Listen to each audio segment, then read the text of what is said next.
നമസ്കാരം. ഗുരുവായൂരെ മഞ്ജുള ആൽ നമ്മളെല്ലാവരും കാണാറുണ്ട്. മഞ്ജുളയെ പറ്റിയുള്ള കഥകൾ കേട്ടിട്ടുണ്ട്. മഞ്ജുളയുടെ ഭക്തിയുടെ ആ കഥ വളരെ പ്രസിദ്ധമാണ്, എല്ലാവർക്കും അറിയാം. ഒന്ന് ആലോചിച്ച് നോക്കൂ, ഗുരുവായൂരപ്പൻ്റെ കഴുത്തിൽ എത്ര ലക്ഷക്കണക്കിന് മാലകൾ ചാർത്തിയിട്ടുണ്ടാവും അല്ലേ? ഒരു മാല എടുക്കാനും ഒരു മാല അവിടുന്ന് മാറ്റി വയ്ക്കാനും ഊരിയെടുക്കാനൊന്നും ഗുരുവായൂരപ്പന് ഒരു വൈഷമ്യം ഇന്ന് വരെ കാണിച്ചിട്ടില്ല. ഒരേ ഒരു മാല, ആ ഒരു മാല മാത്രം അദ്ദേഹത്തിന് കഴുത്തിൽ നിന്ന് മാറ്റാൻ പറ്റിയില്ല. കുറച്ച് ബുദ്ധിമുട്ടുണ്ടോ ഒന്നും മാറ്റാൻ വേണ്ടി. അത് മഞ്ജുളയുടെ മാലയാണ്. ഒന്ന് ആലോചിച്ച് നോക്കൂ, മഞ്ജുളയുടെ ആ ഒരു മാഹാത്മ്യം, ആ ഭാഗ്യം. ഈ മഞ്ജുള ആരാണ്? ലക്ഷോപലക്ഷം മാലകൾ, തുളസി മാലകൾ, വനമാലകൾ, മറ്റുള്ള മാലകൾ ഇങ്ങനെ ചാർത്തി അത് വീണ്ടും മാറ്റും, അങ്ങനെയൊക്കെ ചെയ്യുന്ന ഗുരുവായൂരപ്പന് ഈ ഒരു മാല എന്താ ഗുരുവായൂരപ്പൻ ഇങ്ങനെ പിടിച്ചു വയ്ക്കാൻ കാരണം? ആ മഞ്ജുള, ആ മാല കൊടുത്ത മഞ്ജുള ആരാണ്? ഈ മഞ്ജുള എന്ന പേര് തന്നെയാണോ ആ കഥാപാത്രത്തിന്? നമ്മൾക്കറിയുന്ന കഥ, മഞ്ജുള ഭഗവാന്റെ ഭക്തിയായ ഒരു വാരസ്യരായിരുന്നു എന്നും ദിവസവും ഗുരുവായൂരപ്പന് മാല കൊണ്ട് കൊടുക്കുമായിരുന്നു. ഒരു ദിവസം കുറച്ച് വൈകിപ്പോയി. അപ്പോൾ അമ്പലം അടച്ചു, ക്ഷേത്രം അടച്ചു. വളരെ സങ്കടപ്പെട്ട മഞ്ജുള അവിടെ നിന്ന് കരഞ്ഞു. ആ ആൽച്ചോട്ടിൻ്റെ ഇപ്പോഴുള്ള മഞ്ജുള ആലിൻ്റെ അവിടെ നിന്ന് കരഞ്ഞു. അപ്പോൾ ആ വഴി പൂന്താനം നമ്പൂതിരി, അദ്ദേഹം ആ വഴി പോകണ്ടായിരുന്നു. അദ്ദേഹം മഞ്ജുളയോട് പറഞ്ഞു, നീ ഭഗവാനെ മനസ്സാ വിചാരിച്ചുകൊണ്ട് ആ ആലിൻ്റെ കീഴെയുള്ള ഒരു ശിലയിൽ ഈ മാല വെച്ചോളൂ, ഭഗവാൻ അത് സ്വീകരിക്കും എന്ന് പറഞ്ഞു. മഞ്ജുള ആ മാല അവിടെ വച്ചു. അവിടെ നിന്നുകൊണ്ട് തൊഴുതു, കരഞ്ഞു. പൂന്താനം അദ്ദേഹത്തിൻ്റെ ഭക്ഷണത്തിനൊക്കെ ആയിട്ട് അദ്ദേഹം പോയി. രാവിലെ നിർമാല്യത്തിന് എല്ലാ മാലകളൊക്കെ മാറ്റുമല്ലോ, അഭിഷേകം വാഗച്ചാർത്തൊക്കെ ഉണ്ടല്ലോ. അപ്പം അതിനു വേണ്ടി മാറ്റിയപ്പോൾ ഈ ഒരു മാല മാറ്റാൻ പറ്റണില്ല. ആ മാല അപ്പോൾ മേൽശാന്തിക്ക് പരിഭ്രമമായി. എത്ര ശ്രമിച്ചിട്ടും അദ്ദേഹം ബലം പിടിച്ചിട്ടും മാല ഭഗവാന്റെ കഴുത്തിൽ നിന്നും എടുക്കാൻ പറ്റണില്ല. അപ്പോൾ നിർമാല്യം തൊഴാൻ നിൽക്കുന്ന ധാരാളം ആളുകളുണ്ട്, കൂട്ടത്തിൽ പൂന്താനവും ഉണ്ട്. പൂന്താനത്തിന് പെട്ടെന്ന് മനസ്സിലായി, ഈ മാല കണ്ടപ്പോൾ ഇത് മഞ്ജുള ഇന്നലെ ആൽച്ചോട്ടിൽ വെച്ച മാലയാണല്ലോ എന്ന് പൂന്താനത്തിന് മനസ്സിലായി. അദ്ദേഹം അത് പറഞ്ഞു, ഇത് ഇന്നലെ മഞ്ജുള അവിടെ വെച്ച മാലയാണ് എന്ന് പറഞ്ഞു. അത് പറഞ്ഞ ഉടനെ തന്നെ ഈ മാല ഗുരുവായൂരപ്പൻ്റെ വിഗ്രഹത്തിൽ നിന്ന് മാറ്റാൻ സാധിച്ചു. അങ്ങനെ മഞ്ജുള എന്ന വാരസ്യാർ നമ്മുടെ എല്ലാം മനസ്സിൽ ചിരപ്രതിഷ്ഠ നേടിയ ഒരു കഥാപാത്രമായി. ഇത് സംഭവിക്കുമ്പോൾ ഈ കഥയിൽ നമുക്ക് അറിയാൻ കഴിയും, പൂന്താനത്തിൻ്റെ കാലത്താണ് ഈ കഥ നടന്നിട്ടുള്ളത്. പൂന്താനത്തിൻ്റെ കാലം 1560, 1620 ആ ആണ്ടുകളിലാണ് പൂന്താനം ജീവിച്ചിരുന്നത്. 1560 ആണ്ട്, 1640 ആണ്ട്, ആ ഒരു ഏകദേശം ആ ഒരു കാലഘട്ടത്തിലാണ്. അപ്പോൾ പൂന്താനം സാക്ഷിയായ ഈ കഥ നടക്കുന്നതും ഈ ഒരു കാലത്തായിരിക്കണമല്ലോ. ഇനി വേറൊരു ചോദ്യം, മഞ്ജുള അമ്പലവാസിയായ ഒരു വാര്യർ ആയിരുന്നു എങ്കിൽ നട അടച്ചു പോയി എന്ന് കരുതി മഞ്ജുള എന്തിനാ കരഞ്ഞത്? കാരണം രാവിലെ മാല ചാർത്താമല്ലോ. രാവിലെ തുറന്നു കഴിയുമ്പോൾ സാധാരണ തലേദിവസം കിട്ടിയ മാലയാണ് പിറ്റേ ദിവസം രാവിലെയൊക്കെ അഭിഷേകം കഴിഞ്ഞാൽ ചാർത്തുന്നത്, അല്ലാതെ അപ്പം തന്നെ കിട്ടുന്ന മാലയല്ലല്ലോ. അപ്പോൾ മഞ്ജുളയ്ക്ക് അത് പിറ്റേ ദിവസം ചാർത്താം എന്ന നിലയിൽ ആരുടെയെങ്കിലും കയ്യിൽ കൊടുത്തുകൂടെ? കാരണം ഗുരുവായൂർ ക്ഷേത്രത്തിന് ചുറ്റും അമ്പലവാസികളുടെ വീടാണ്. മഞ്ജുളാലോട്ട് ഗുരുവായൂർ വരെ 2 സൈഡിലും ധാരാളം നമ്പൂതിരി ഗ്രഹങ്ങളാണ് കീഴ്ശാന്തിമാരുടെ. നിങ്ങൾ മനസ്സിനെ ഒന്ന് പുറകോട്ട് കൊണ്ടുപോകണം. വൈദ്യുതി ഇല്ലാത്ത 1500 കാലഘട്ടമാണ് പറയുന്നത്. വൈദ്യുതി ഇല്ലാത്ത തനി ഗ്രാമപ്രദേശമായ ഒരു ഗുരുവായൂരാണെന്നുള്ളത്. മഞ്ജുള എന്തുകൊണ്ട് അത് ചെയ്തില്ല? നമുക്കറിയില്ല. ആ കഥ നമുക്കറിയില്ല. മഞ്ജുളയുടെ കഥ ശരിക്കും ഗുരുവായൂരപ്പന് മാത്രമേ അറിയൂ. ഞാൻ ഇത് പറയാൻ കാരണം മഞ്ജുളയ്ക്കും മഞ്ജുളാലിനും ഒരു പ്രത്യേകതയും പ്രാധാന്യവുമുണ്ട്. അതിൻ്റെ ഒരു പ്രാധാന്യം നമുക്ക് നോക്കുമ്പോൾ തന്നെ അറിയാം. മഞ്ജുളാലിൻ്റെ അവിടെ നിന്ന് തടസ്സമൊന്നുമില്ല, നേരെ നോക്കിയാൽ ഗുരുവായൂരപ്പൻ്റെ ശൈലകത്തെ വിളക്ക് കാണാം. കുറച്ചും കൂടി നല്ല കാഴ്ചശക്തി ഉള്ളവരാണ് ഭഗവാന്റെ ചന്ദനച്ചാർത്ത് കഴിഞ്ഞിട്ടുണ്ടെങ്കിൽ മുഖം കാണാം. ഇപ്പോൾ തിരക്കൊക്കെ ആയി ഇപ്പോൾ പറ്റില്ല, പക്ഷെ പഴയ കാലത്ത് അത് പറ്റുമായിരുന്നു. ഗുരുവായൂരപ്പൻ്റെ മുമ്പിൽ ഒരേ ഒരു തടസ്സം അതിൻ്റെ ദൃഷ്ടിക്ക് ധ്വജം മുമ്പിൽ, പിന്നെ ഈ ആല. ഇപ്പൊ ഗുരുവായൂരപ്പനും ഇങ്ങനെ ശൈലകത്ത് നിന്ന് നോക്കിയാൽ ഈ ആലിനെ കാണാം. ഏറ്റവും പ്രാധാന്യമുള്ള ഒരു ആലല്ലേ ഗുരുവായൂരപ്പൻ്റെ ദൃഷ്ടിയിൽ എന്നും നിൽക്കുന്ന ഒരാള്.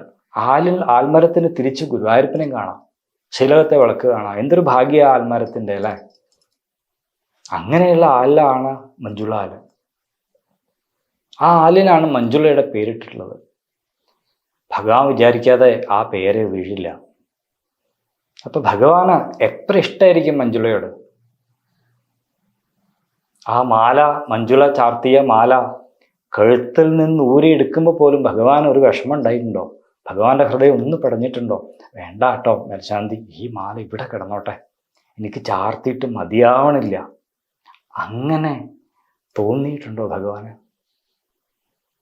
ഇത്ര ഭാഗ്യം ലഭിച്ച ആ പെൺകുട്ടി ആരാണ്?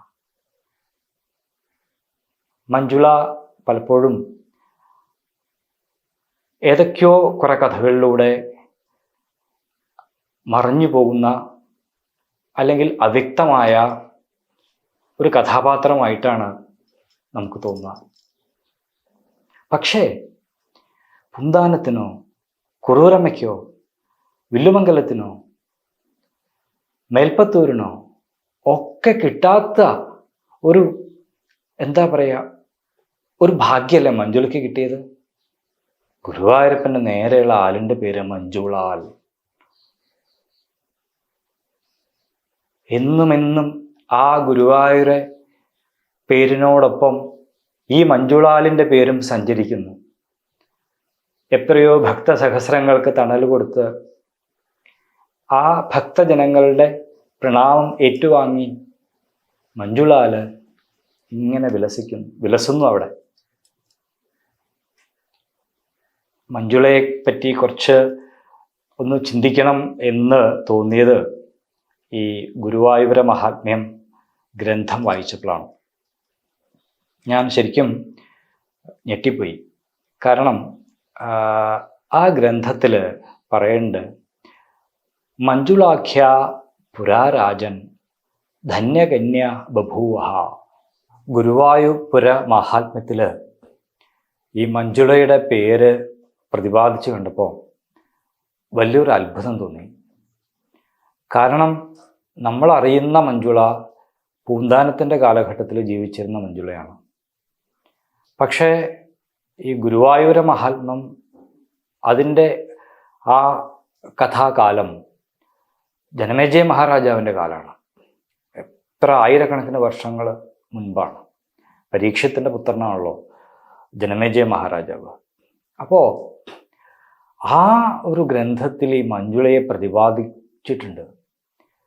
ഒരു പ്രത്യേകത, മഞ്ജുളയെ മാത്രമേ അതിൽ പ്രതിപാദിച്ചിട്ടുള്ളൂ എന്നതാണ്. മഞ്ജുളാഖ്യ പുരാരാജൻ ധന്യകന്യ ബഭൂവ. പിന്നെ ആ മഞ്ജുളയ്ക്ക് ഈ മഞ്ജുള അശ്വത്ഥം മഞ്ജുളാല് അവിടെ വെച്ച് ഈ ബാലഗോപാലനായ ശ്രീകൃഷ്ണൻ ദർശനം കൊടുത്തു എന്നുകൂടെ ഈ ദത്താത്രേയ മഹർഷി ഈ മഹാരാജാവിനോട് പറയുന്നു. . അപ്പോൾ അത്രയ്ക്കൊരു പ്രാധാന്യം മഞ്ജുളാലിനുണ്ട് അല്ലേ? ഏതാണ്ട് ഒരു എത്രയാ 10,000-5,000 വർഷത്തെ പഴക്കമുള്ള ഒരു കഥാപാത്രമാണോ ഈ മഞ്ജുള?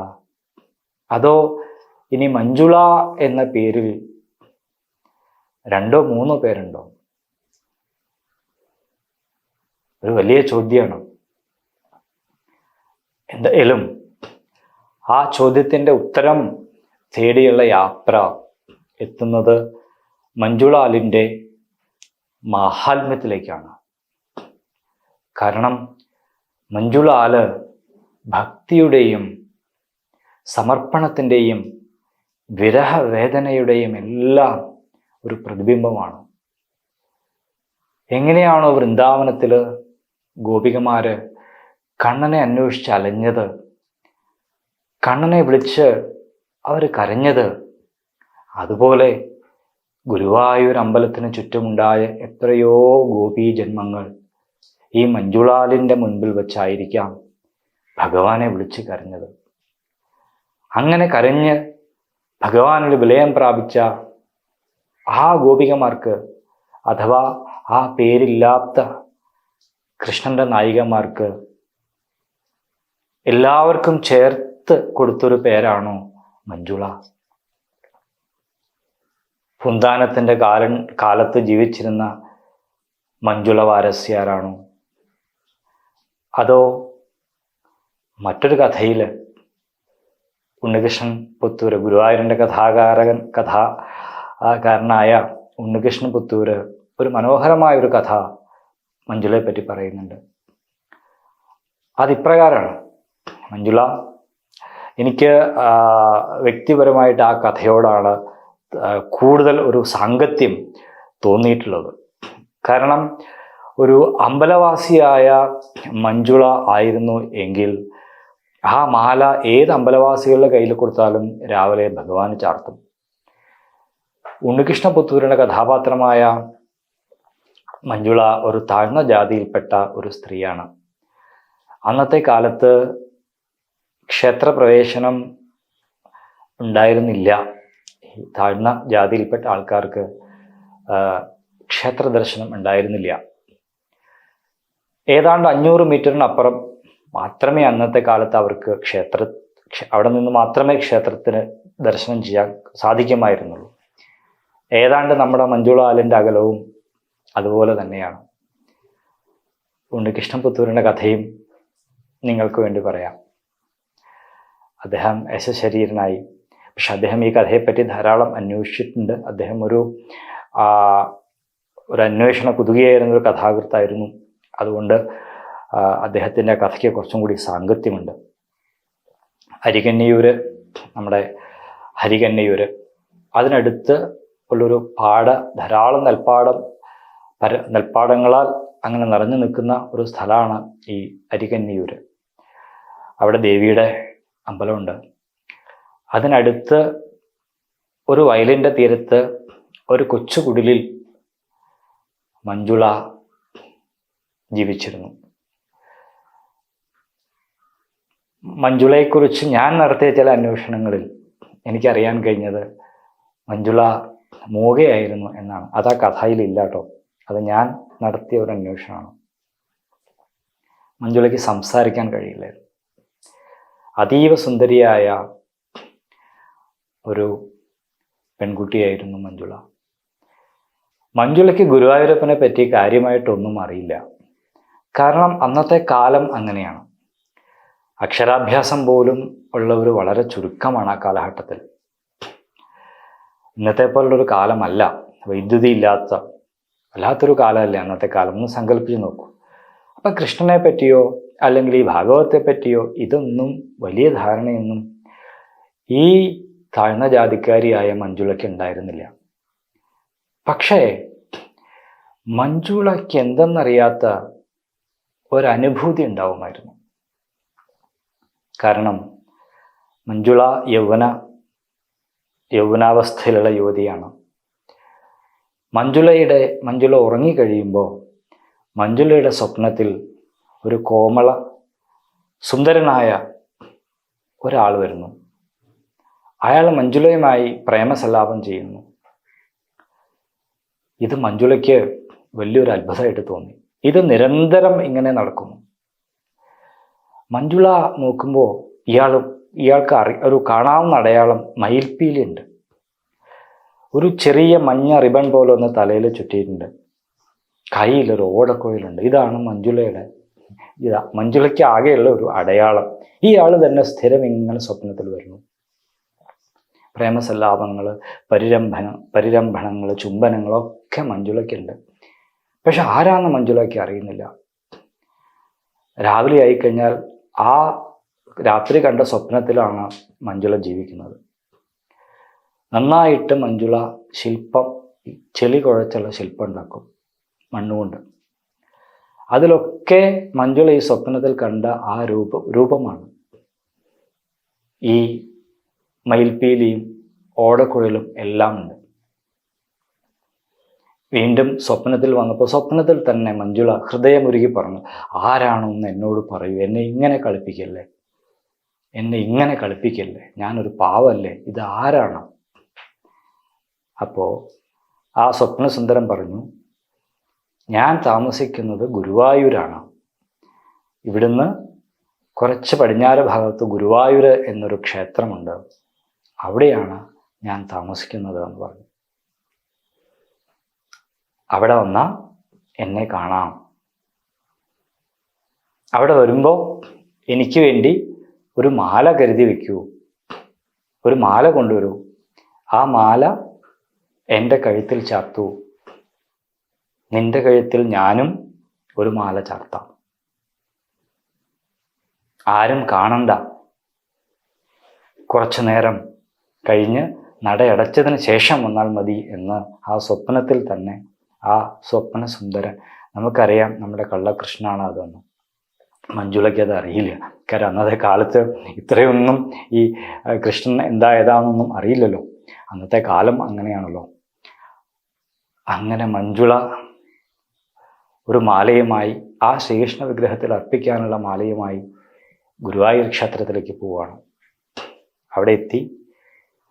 ക്ഷേത്രത്തിനപ്പുറത്തേക്ക് കടക്കാൻ കഴിയില്ലല്ലോ, കാരണം അന്നത്തെ കാലം ക്ഷേത്ര പ്രവേശനം ഇല്ല. അവിടെ കാവൽക്കാർ, സാമൂതിരിയുടെ കാവൽക്കാർ, സാമൂതിരിയുടെ അമ്പലം, ഗുരുവായൂർ അമ്പലം, കാവൽക്കാർ തടഞ്ഞു നിർത്തുന്നു.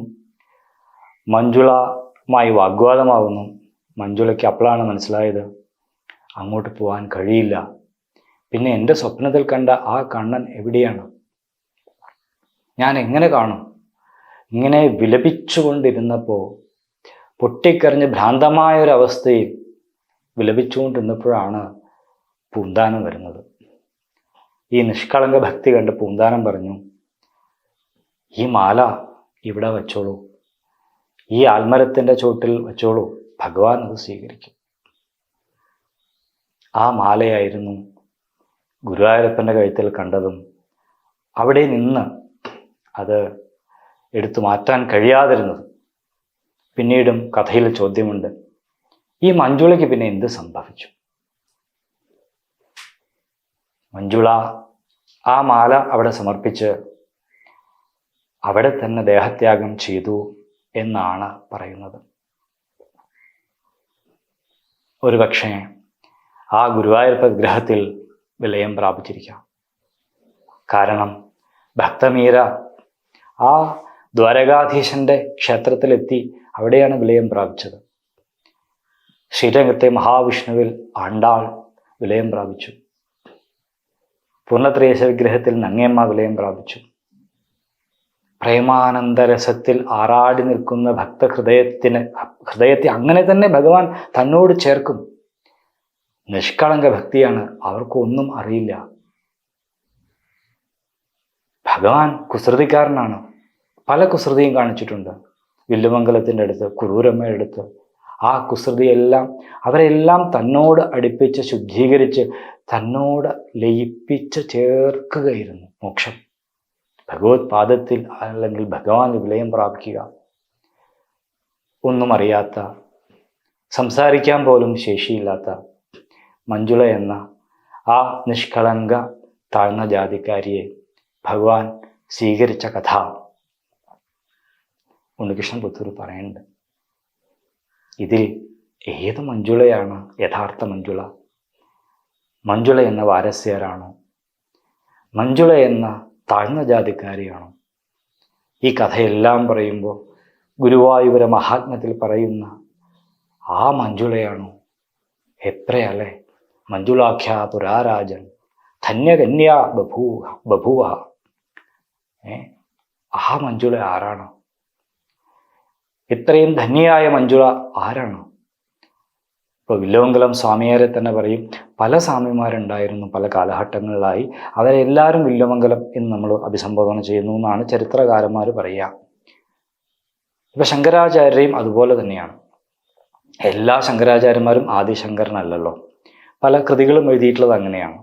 ഓരോരോ ഇപ്പോൾ ഈ 4 ആശ്രമത്തിലെ മഠങ്ങളിലുള്ള എല്ലാ സന്യാസിമാരെയും സന്യാസ പ്രമുഖരെയും നമ്മൾ ശങ്കരാചാര്യർ എന്നാണ് പറയുക.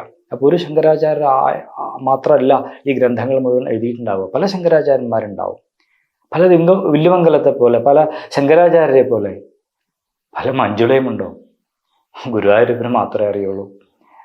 കൃഷ്ണ ശരണം, ഗുരുവായൂരപ്പ ശരണം.